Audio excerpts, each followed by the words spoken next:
Muy buenos días, la verdad que ha sido una grata experiencia estos 3 meses de estar transmitiendo mensajes a través de las redes. No teníamos esa experiencia, pero Dios nos la ha dado.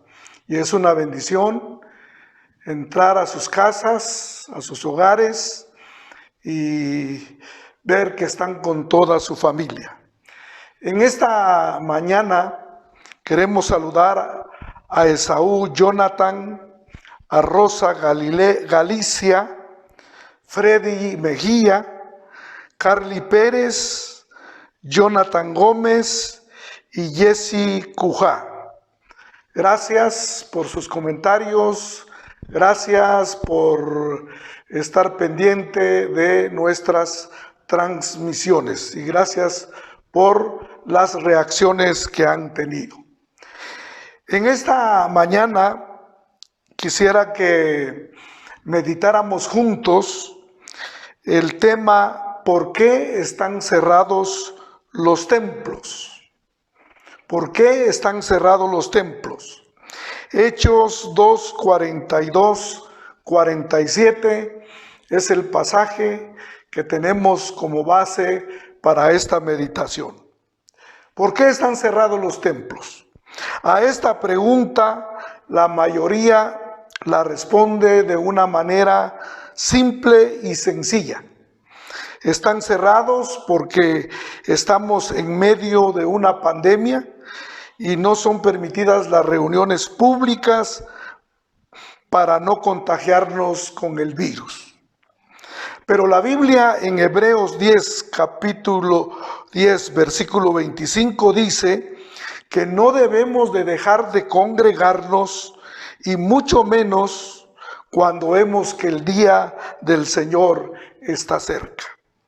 Entonces aflora la pregunta, ¿por qué ha permitido Dios que los templos estén cerrados? Es aquí cuando tenemos que reconocer que los templos están cerrados como un mensaje de Dios para su iglesia y para su pueblo. Es una enseñanza para cada uno de nosotros y también un mensaje para todos aquellos que aún no conocen al Señor. ¿Cuál es el mensaje que el Señor quiere darnos? En primer lugar, que la vida cristiana se vive primero en las casas. La vida cristiana se vive en las casas. El versículo 46 del capítulo 2 de Hechos dice, y perseverando unánimes cada día en el templo y partiendo el pan en las casas, comían juntos con alegría y sencillez de corazón. Al inicio de la iglesia, esta iba al templo, pero solo podían entrar al atrio. Y así ha sido siempre. El pueblo solo podía entrar al atrio. Y era en las casas donde manifestaban el amor fraternal. En las casas era donde vivían verdaderamente el evangelio del reino de Dios. ¿Y cómo era este evangelio? Número 1, vivían una fe no fingida. En primera de Timoteo capítulo 2 versículo 5 dice, pues el propósito de este mandamiento es el amor nacido del corazón limpio y de buena conciencia y de fe no fingida. Lastimosamente en la iglesia hoy hemos olvidado eso. Muchos se han vuelto cristianos religiosos que solo viven el evangelio nada más en los templos, los días del culto. Todo era superficialidad y apariencia. El Señor nos está llamando a vivir a una fe no fingida, a una fe no de domingo, a una fe no de templo o de edificios, a una fe no de pasarela, sino que los primeros que puedan verla es nuestra propia familia. Eso es maravilloso. Esto es lo que nos ha enseñado la pandemia. Número 2, vivir el amor sin fingimiento. Romanos 12:9 dice: el amor sea sin fingimiento, aborreced lo malo, seguid lo bueno. Si nos preguntáramos cuántas familias viven un amor fingido en nuestros templos, cuántos matrimonios aparentan ser felices en el templo delante de la congregación y en las reuniones, pero que en realidad en los hogares son completamente diferentes, son distintos, viven un amor fingido, y Dios nos está enseñando a que vivamos de verdad, que el amor tiene que comenzar en nuestra casa y no aparentar en los templos y en las congregaciones. Entonces, número 2, que hay que amar al Señor de la obra. Juan capítulo 21, versículo 15 al 18. 1, 3 preguntas, 3 veces pregunta Cristo. En el versículo 15 dice: cuando hubieron comido, Jesús dijo a Pedro: Simón, hijo de Jonás, ¿me amas más que a estos? Y esa misma pregunta se repite en el versículo 16 y en el versículo 17. Jesús en este entonces tenía motivos para dudar de Pedro, porque Pedro ya le había negado 3 veces. Muchos somos cristianos dentro del templo, pero fuera del templo somos cristianos, pero de la secreta. Y Dios prueba nuestra sinceridad. Jesús quería saber si Pedro verdaderamente le amaba. Y quiere saber también si nosotros realmente le amamos o solo vamos a los templos por costumbre y no le amamos verdaderamente a Él. Número 2, 3 veces responde Pedro. En el versículo 15 dice: le respondió: sí, Señor, tú sabes que te amo. Esta respuesta se repite otra vez en el versículo 16 y en el versículo 17. Parece que Pedro no tenía pretensión de amar a Jesús más que los demás. Le amaba a Jesús, pero de una manera común y corriente. Pero ya en la tercera vez, Pedro responde y sí pone más énfasis en el amor de Dios, en el amor ágape. Pedro sabe que Jesús, siendo conocedor de todo, conoce su sinceridad. Dios sí conoce todo. A Dios no lo podemos engañar. A Dios conoce exactamente qué es lo que hay en nuestro corazón. Y número 3, 3 veces recomienda Jesús a Pedro el rebaño. En el versículo 15 dice: y le dijo: apacienta mis ovejas. En este rebaño de Jesús, no de Pedro, hay corderitos que necesitan mucho cuidado y ovejas propensas a extraviarse, incapaces de volver por sí solas al redil. El verbo apacienta se puede traducir también como dar pasto. Apacentar entonces se puede hacer en cualquier lugar, se puede hacer en las casas, se puede hacer en los edificios, se pueden hacer en los templos, se puede hacer a través de la radio, se puede hacer a través de la televisión o a través de las redes, como lo estamos haciendo en este momento. Entonces, antes que todo, debemos amarle a Dios. Primeramente a Él. Debemos de amar al Señor de la obra y no la obra del Señor. Muchos aman la obra y no al Señor. Amamos a veces más los templos que al Señor.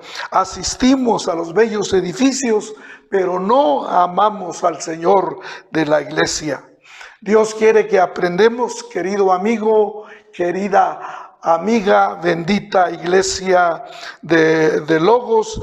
Él quiere que aprendamos que el activismo religioso no es sinónimo de verdadera espiritualidad. Estar lleno de actividades una tras otra no es lo mismo que estar llenos del Espíritu Santo. Y ese es el mensaje que el Señor nos está trasladando ahora en este tiempo de confinamiento y de encierro. Número 3, que los no creyentes vean que un día todo estará cerrado, pero ya será muy tarde. Amós, en el capítulo 8, versículo 11 y 12, dice en primer lugar que habrá hambre de la palabra de Dios. Versículo 11 dice: he aquí vienen días, dice Jehová el Señor, en los cuales enviaré hambre a la tierra, no hambre de pan ni de sed de agua, sino de oír la palabra del Señor. Hoy los templos están cerrados, pero su palabra no. La palabra de Dios sigue por medio de las redes, por medio de la radio, por medio de la televisión. La palabra no se ha dejado de predicar, se sigue predicando. Los templos están cerrados, pero la iglesia no. Los edificios están cerrados, pero usted y yo no estamos cerrados y no nos están impidiendo a predicar su palabra. Entonces, querido amigo, hay hambre de Dios y por lo tanto hay que seguir predicando su palabra. Número 2, la palabra será quitada. En el versículo 12 dice: e irán errantes de mar en mar, desde el norte hasta el oriente, discurrirán buscando palabra de Jehová y no la hallarán. Querido amigo, amada iglesia, Logos, tenemos que entender, tenemos que saber que un día la iglesia será quitada. Pues Cristo viene pronto. Todo lo que está pasando son señales de que Él está a las puertas.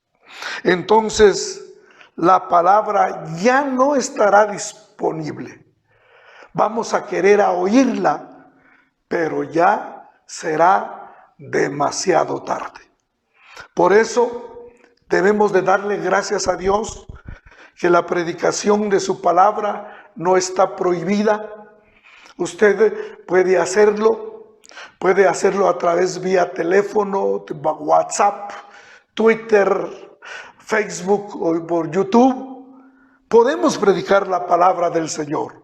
Hoy tenemos esa libertad para hacerlo, pero vendrá el día en que la palabra del Señor será quitada. Por eso hoy hacemos un llamado a todos aquellos que no han recibido al Señor Jesús como su Salvador personal, a buscarlo. Hoy los templos están cerrados, pero su palabra sigue abierta, su palabra sigue disponible para todo aquel que cree, pero llegará el momento en que todo será demasiado tarde. Amigo, buscad a Jehová mientras pueda ser hallado. porque vendrán los días, vendrán los años y los tiempos en que la palabra del Señor será quitada. Por esto es el tiempo hoy de que tú le abras tu corazón y le digas: Señor, ven a mi corazón, te acepto como mi único y suficiente Salvador. Para todos aquellos que están pensando en eso, pues pueden cerrar sus ojos o levantar su mano ahí donde están, en su casita, en su hogar, alrededor de su familia, y haga conmigo esta oración. Padre, reconozco, Señor, que he sido desobediente a tu palabra. Reconozco, Señor Jesucristo, que no te he aceptado como mi Señor y mi Salvador. Por eso, en este día, abro mi corazón, abro, Señor, mi alma, mi mente y mi espíritu. Ven a vivir a mi vida. Gracias, Jesucristo, porque hoy puedo escuchar tu palabra. Vendrá el tiempo en que ya no podré hacerlo, pero hoy te entrego mi corazón. Gracias, Señor. Ahora, Padre, bendigo a todos los de la Iglesia Logos, bendigo también a los seguidores, a los nuevos seguidores, a todos aquellos que están pendientes de tu palabra y de la transmisión de este mensaje. Gracias, Señor, porque tú eres bueno y porque para siempre es tu misericordia. En el nombre de Jesús, amén y amén. Y no olvide que estamos en Facebook, solo busque Logos Ministerio. Estamos en YouTube, nuestro canal es también Logos Ministerio. Apache la campanita, suscríbase y tendrá realmente las puertas para seguir escuchando esta serie de mensajes. Que Dios les bendiga y hasta pronto.